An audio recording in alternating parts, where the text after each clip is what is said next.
ఈ గాయత్రి స్తోత్రం ప్రారంభం. నమస్తే దేవి గాయత్రి సావిత్రి త్రిపదేక్షరీ అజరే అమరే మాతా త్రాహి మాం భవసాగరాత్. నమస్తే సూర్య సంకాసే సూర్య సావిత్రి కేమలే బ్రహ్మ విద్యే మహావిద్యే వేద మాతర్నమోస్తుతే. అనంత కోటి బ్రహ్మాండ వ్యాపిని బ్రహ్మచారిణి నిత్యానందే మహామాయే పరేశాని నమోస్తుతే. త్వం బ్రహ్మ త్వం హరిః సాక్షాత్ దృష్ట్వత్వమింద్రదేవత మిత్రస్త్వం వరుణస్త్వం చ త్వమగ్నిరశ్వినౌ భగః. పూషార్యమా మారుత్యాంశ ఋషయోऽపి మునీశ్వరా పితరో నాగయంక్షాంక్ష గంధర్వాప్సరసాం గణాః. రక్షో భూతపిశాచాశ్చ త్వమేవ పరమేశ్వరీ ఋగ్యజుస్సామ విద్యాశ్చ అథర్వాంగిరసాని చ.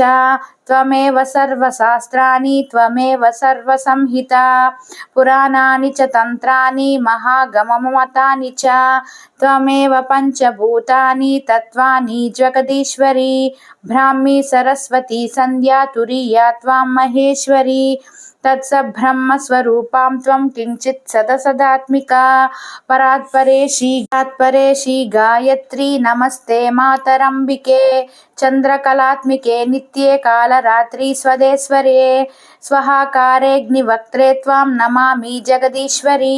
నమో నమస్తే గాయత్రీ సావిత్రీ త్వం నమామ్యహం సరస్వతీ నమస్తుభ్యం తురీయే బ్రహ్మరూపిణి. అపరాధ సహస్రాని తత్వసత్కర్మ శతాని చ మత్తో జతాని దేవేశి త్వం క్షమస్వ దిశే దిశే. ఇది శ్రీమద్వైష్ణవ సంహితాయాం శ్రీ గాయత్రీ స్తోత్రం సంపూర్ణం.